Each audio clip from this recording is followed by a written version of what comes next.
Welcome to my channel.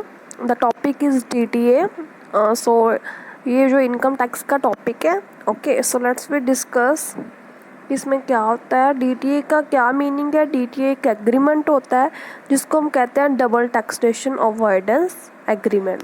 तो पहले मैं बता देती हूँ कि डबल टैक्सेशन क्या होता है। Double taxation means the same income getting tax twice in hands of some assessees. तो सिंपली डबल टैक्सेशन मीन कि जब एक ही इनकम पर 2 टाइम्स टैक्स पे किया जाता है असेसी की तरफ से, तो उसको हम कहते हैं double taxation. Okay, for example we can say that, मान लीजिए एक पर्सन है, वो फॉरेन से आया है, फॉरेन उसने जो है अपनी इनकम को अर्न किया फॉरेन कंट्री में। तो जब उसने इनकम वहाँ पर अर्न किया तो उसको उस पर टैक्स लगा होगा। ओके, फिर वो जो है अपनी इनकम को इंडिया में लेकर आया, तो जब वो इनकम इंडिया आई तो इंडिया में भी उसको टैक्स लगा। फिर उसने अपनी ही इनकम पर 2 टाइम्स टैक्स पे किया, तो इस टैक्स को अवॉइड, इस स्टेप को हम कहते हैं डबल टैक्सेशन। तो इस टैक्स को अवॉइड करने के लिए कि उसको 2 टाइम्स टैक्स ना पे करना पड़े, सिर्फ एक बार में ही टैक्स पे करना पड़े, तो उसको अवॉइड करने के लिए जो जो एग्रीमेंट हुआ, जो बना है, इसको हम कहते हैं DTA, DTAA, double taxation avoidance agreement. Okay, तो ये था और बेसिक जो है DTAA के बारे में। तो इसके हम रूल्स रेगुलेशंस जो है प्रोविजंस इसके डिस्कस करते हैं। तो DTAA में पहले रूल्स कौन कौन से, 2 रूल्स है, सोर्स रूल थे, सोर्स रूल्स और रेजिडेंट रूल्स। तो जो टैक्स है वो कैसे लगता है, सोर्स रूल में means the pay tax where is income is earn. जैसे मैंने बताया कि उसने फॉरेन में इनकम अर्न की, तो उसको वहाँ पर टैक्स लगा, तो वो एज ए सोर्स रूल के तरफ से लगता है, एज ए सोर्स रूल वो टैक्स लगता है। और सेकंड है रेजिडेंट रूल। रेजिडेंट वे मीन्स क्या होगा, फिर जहाँ का वो रेजिडेंट है उस तरह से वो जो टैक्स लगेगा। पे टैक्स अकॉर्डिंग रेजिडेंशियल स्टेटस, एक पर्सन है, उसने जहाँ पर इनकम अर्न की एज ए सोर्स रूल उसको वहाँ पर टैक्स पे करना पड़ा फॉरेन में, एज ए रेजिडेंशियल रूल उसको इंडिया में टैक्स पे करना पड़ा। ओके, ये 2 रूल्स हैं। तो double taxation is possible when assessee is resident of one country drive income from another country. तो सिंपली डबल टैक्सेशन कब लगता है, जब एक पर्सन जो होता है वो एक कंट्री का रेजिडेंट होता है और दूसरी कंट्री से उसको इनकम आ रही है, अर्न हुई है। Okay, so if mister X is resident of India is driving income from US, then India will tax such income on a basis residential rule and USA will tax on a basis of source rule. जैसे मैंने ऊपर बता दिया, same example में वही लिखा हुआ है कि मान लीजिए मिस्टर एक्स है, वो इंडिया का रेजिडेंट है, बस उसको इनकम कहाँ से आई है, USA से आई है। फिर क्या होगा, USA में उसको कैसे टैक्स लगा होगा, सोर्स रूल के अकॉर्डिंग जहाँ पर उसने इनकम अर्न की, और जो है रेजिडेंट इंडिया में कैसे टैक्स लगा, on the basis of resident rule, because वो वहाँ का रेजिडेंट है। ओके, तो ये था डबल टैक्सेशन। अब आपको आई होप क्लियर हो गया होगा। उसके बाद हमारे पास है for avoid double taxation and relief from tax government introduce dated. तो ये जो मैंने बता दिया कि जो DTAA है, डबल टैक्सेशन अवॉइडेंस एग्रीमेंट जो है, जो किसके लिए आया, डबल टैक्सेशन को अवॉइड करने के लिए। तो गवर्नमेंट ने रिलीफ प्रोवाइड करने के लिए जो इंट्रोड्यूस किया। तो DTAA के अंदर कौन कौन सी रिलीफ्स होती हैं, 2 रिलीफ्स होती हैं, unilateral reliefs and bilateral reliefs. Okay, तो इस रिलीफ्स को हम जो है डिटेल में डिस्कस करेंगे 1 बाय 1। पहले यहाँ पर बेसिक देख लीजिए। ये यूनिलैटरल रिलीफ है, इसमें क्या होता है, 2 कंट्री में नो एग्रीमेंट, दो जो, पहले ये देख लेते हैं बायलैटरल। बायलैटरल में क्या होगा, जो दोनों कंट्रीज़ है ना, जहाँ से उसने एक इससे इनकम अर्न की और एक में उसकी रेजिडेंशियल है, तो वहाँ में क्या होगा कि उनको दोनों कंट्री के बीच में आपस में एग्रीमेंट होगा, जिसको हम DTAA कहते हैं। ओके, तो यहाँ पर DTAA एग्रीमेंट है। और जो इस कौन कौन से सेक्शन इसको कवर करते हैं, बायलैटरल लीफ को सेक्शन 90 एंड 90A। उसके बाद यूनिलैटरल लीफ से इसमें क्या है, नो एग्रीमेंट बिटवीन 2 कंट्रीज में, जो दोनों कंट्री, एक रेजिडेंशियल एक सोर्स रूल, दोनों में किसी में भी एग्रीमेंट नहीं है, नो DTAA। एंड सेक्शन जो है 91 इसको डील करता है। ओके, तो लेट्स वी स्टार्ट फर्स्ट है बायलैटरल। बायलैटरल में क्या था, एग्रीमेंट था। ओके, तो इसमें क्या होता है, टू मेथड्स हैं। बायलैटरल जो रिलीफ है वो कैसे मिलती है, टू मेथड से मिलती है, टैक्स एग्जम्पशन मेथड और टैक्स क्रेडिट मेथड। सो हम डिस्कस करते हैं। टैक्स एग्जम्पशन में क्या होता है, income is taxed in one country and exempt in one country. तो सिंपली क्या होता है, एक कंट्री में ही उसको टैक्स लगेगा, दूसरी कंट्री में उसको एग्जम्पशन मिल जाएगी, मीन्स दूसरी कंट्री में उसको टैक्स नहीं लगेगा। तो एग्जम्पशन मेथड में ये था। टैक्स क्रेडिट मेथड में क्या है, इनकम इज टैक्सेबल, पहले तो जो इनकम है उसकी दोनों कंट्री में उसका टैक्स पे किया जाएगा सेसी की तरफ से। Okay, income is taxable in both the countries and then the country of resident allowed tax credit to paid in source country. तो क्या होगा, country of residential allowed the tax credit.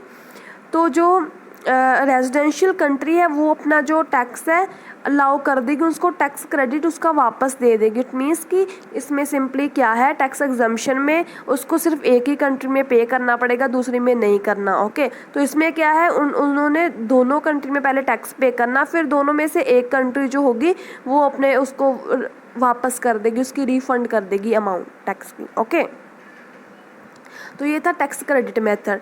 उसके बाद इसमें सेक्शन मैंने बताया था कि कौन सा सेक्शन है, सेक्शन 90 इसके साथ डील करता है, एग्रीमेंट विद फॉरेन कंट्री। तो जो बायलैटरल है इसमें तो एग्रीमेंट होता है दोनों कंट्री के बीच में, फॉरेन कंट्री और हमारी कंट्री के बीच में। तो इसमें क्या होता है, सेंट्रल गवर्नमेंट में enter into agreement with the government of foreign country. तो यहाँ पर दोनों कंट्रीज जो होती हैं उनकी जो गवर्नमेंट होती है वो एग्रीमेंट कर लेती है। ओके, एग्रीमेंट होता है दोनों की गवर्नमेंट के बीच में, जो फॉरेन कंट्री है और जो हमारी कंट्री है दोनों की गवर्नमेंट के बीच में आपस में एग्रीमेंट होता है। और रीज़न फॉर डीटीए में क्या है, कौन कौन से रीज़न होते हैं डबल टैक्सेशन अवॉइडमेंट एग्रीमेंट के, अवॉइडेंस एग्रीमेंट के, granting relief for double tax income. तो ऑब्वियस से बात है, रिलीफ प्रोवाइड करने के लिए कि उसको डबल टैक्स ना पे करना पड़े, इसके लिए जो है जो किया जाता है जो agreement. For exchange of information with each other, इससे क्या होता है, एक दूसरे के बीच में इंफॉर्मेशन का एक्सचेंज भी हो जाता है। दोनों में से एक कंट्री उसको माफ़ कर देती है, इस मीन्स कि दूसरी कंट्री उसको इन्फॉर्मेशन दे देती है कि हमने यहाँ पर उनके टैक्स ले लिया। ओके, तो इन्फॉर्मेशन का एक्सचेंज भी हो जाता है जब दोनों कंट्री आपस में एग्रीमेंट करती हैं। तो for recovery of income tax, ऐसे हम रिकवरी भी कर सकते हैं अपने इनकम टैक्स में, अगर उसने एक कंट्री में पे नहीं किया दूसरी कंट्री उससे ऑब्वियसली जो इनकम टैक्स है वो ले लेगी। तो ये थे डी टी डबल ए जो एग्रीमेंट है हमारा डबल टैक्सेशन एग्रीमेंट के रीजंस। ओके, इसलिए होता है। उसके बाद जो इसकी प्रोविज़न है 90 सेक्शन की, कौन कौन सी है देख लेते हैं। फर्स्ट हमारे पास है प्रोविज़न ऑफ DTAA और income tax whichever is more. तो सिंपली क्या कहते हैं, beneficial which is more beneficial to assessee shall apply 92A। Double taxes की प्रोविज़न के अनुसार जो हमारा एग्रीमेंट है उसके प्रोविज़न के अनुसार जो भी tax which income tax whichever is मोर, जो भी बेनिफिशियल है असेसी के लिए तो वो उसको जो है छूट मिल जाएगी उसमें। Means provision of DTA income tax whichever is more beneficial to assessee shall apply. दोनों में से जो भी उसको जो बेनिफिशियल होगा असेसी के लिए, जिसमें उसको बेनिफिट होगा वो उसकी जो है वह प्रोविज़न जो है हो सकती है, फॉलो कर सकता है, अप्लाई हो सकती है उस पर सेक्शन 90 सब सेक्शन 2 के according. However the provision of गार पर, जहाँ पर जो है गार means general anti avoidance rule होता है किसी कंट्री में, वो अप्लाई होगा तो जो है DTAA की जो है प्रोविज़न फॉलो नहीं की जाएंगी। क्लियर। सेकंड क्या है, प्रोविज़न 90 सेक्शन के under non resident to home DTAA apply shall not be entitled to relief under DTAA unless TRC of his being resident in any foreign country obtained by him from the foreign government। तो simply कहते हैं कि जो हमारी country का non resident है, अगर वो ये मीन्स रिलीफ लेना चाहता है, अप्लाई करना चाहता है रिलीफ के लिए, तो उसके क्या होगा, उसको TRC शो करनी पड़ेगी। TRC क्या होता है, टैक्स रेजिडेंट सर्टिफिकेट। जो फॉरेन कंट्री होती है उसमें जो बंदा रह रहा होता है उनकी गवर्नमेंट से उनको इशू किया जाता है। ओके, तो सिंपली आइडेंटिटी प्रूफ होता है जैसे हमारे जो यहाँ पर होते हैं। ओके, वैसे तो TRC क्या होता है, एविडेंस होता है कि वो जो पर्सन है वो रेजिडेंट है फॉरेन कंट्री का। ओके, जैसे हमारे यहाँ पर आधार कार्ड शो किया जाता है, हमारी रेजिडेंशियल शो करता है, तो वैसे TRC उनका सर्टिफिकेट होता है। उसके बाद हम देख लेते हैं, इसी में ही सेक्शन 90 तो कवर कर लिया। 90A में क्या है? 90A डील करता है स्पेसिफाइड एसोसिएशन। तो एज पर 90A सेक्शन के अकॉर्डिंग क्या कहते हैं? स्पेसिफाइड एसोसिएशंस कौन सी होती हैं of India can enter into agreement. पहले मैंने 90 सेक्शन में क्या बताया था कि दो देशों के, दो कंट्रीज़ के गवर्नमेंट के बीच में एग्रीमेंट होता है। तो 90A सेक्शन में क्या कहते हैं कि दो स्पेसिफाइड जो एसोसिएशंस होती है उनके बीच में एग्रीमेंट है, ना कि गवर्नमेंट के बीच में। तो स्पेसिफाइड जो हमारी एसोसिएशन है वो कौन सी होगी? जैसे RBI हो गया और SEBI हो गया, रिजर्व बैंक ऑफ इंडिया होगी and security exchange board of India होगी। क्लियर? उसके बाद हमारा है नेक्स्ट जो है meaning of term used in DTA। The term used in DTA not defined in. तो जो कहते हैं कि जो DTA है ना, डबल टैक्सेशन अवॉइडेंस एग्रीमेंट, इसका जो मीनिंग है वो ना तो डबल टैक्स अवॉइडेंस एग्रीमेंट जहाँ फिर इनकम टैक्स एक्ट में कहीं पर भी डिफाइन नहीं है, बट गवर्नमेंट जो सेंट्रल गवर्नमेंट है ना, उसका जो ऑफिशियल गजट है उसके नोटिफिकेशन के अंदर उसका मीनिंग जो दिया गया है। ओके, उसके बाद हमारे पास सेकंड रिलीफ कौन सी आती है डबल टैक्सेशन अवॉइडेंस एग्रीमेंट में? यूनिलेटरल।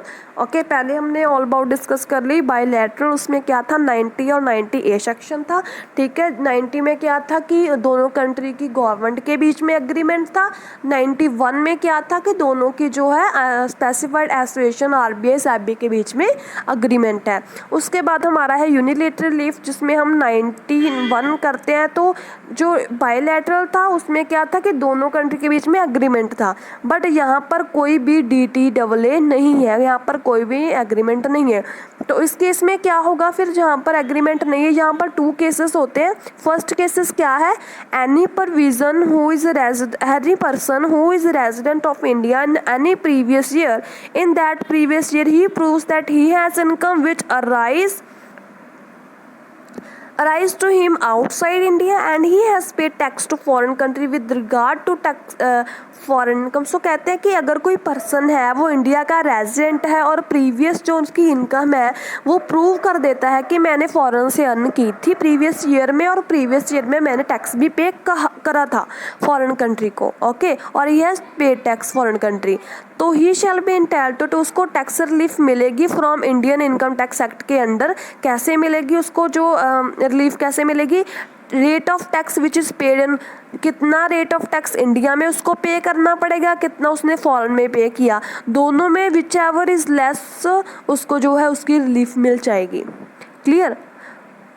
उसके बाद हमारा केस 2 है, जो लास्ट पॉइंट है, उसमें क्या कहते हैं? Any person resident in India in any previous year and is that previous year he proves that he has income which arise to him in Pakistan in relation agriculture income. तो ये specifically हमें ये कह रहा है कि अगर एक पर्सन है इंडिया का रेजिडेंट है और ये शो करता है कि प्रीवियस ईयर में, पिछले साल में मुझे जो इनकम हुई है वो पाकिस्तान से अराइज हुई है, अक्कर हुई है in relation to agriculture income, agriculture के साथ उसके जो इनकम अर्न की हुई है उसने, उसका सोर्स ऑफ इनकम कहता है एग्रीकल्चर, कोई भी काम था।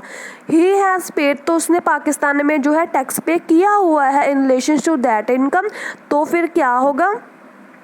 कैसे उनको जो है इसमें रिलीफ मिलेगी? He shall be entitled to tax relief from the Indian income tax as under. तो इनकम टैक्स के अंडर उसको कैसे रिलीफ मिलेगी? Amount of tax paid in Pakistan, जितनी उसने पाकिस्तान में टैक्स पे किया था, और amount of tax that income on India rate of which, तो जहाँ फिर इंडिया का रेट लगाकर कितना अमाउंट ऑफ टैक्स बनता है, दोनों में से विच एवर इज लेस उसको जो है रिलीफ मिलेगी।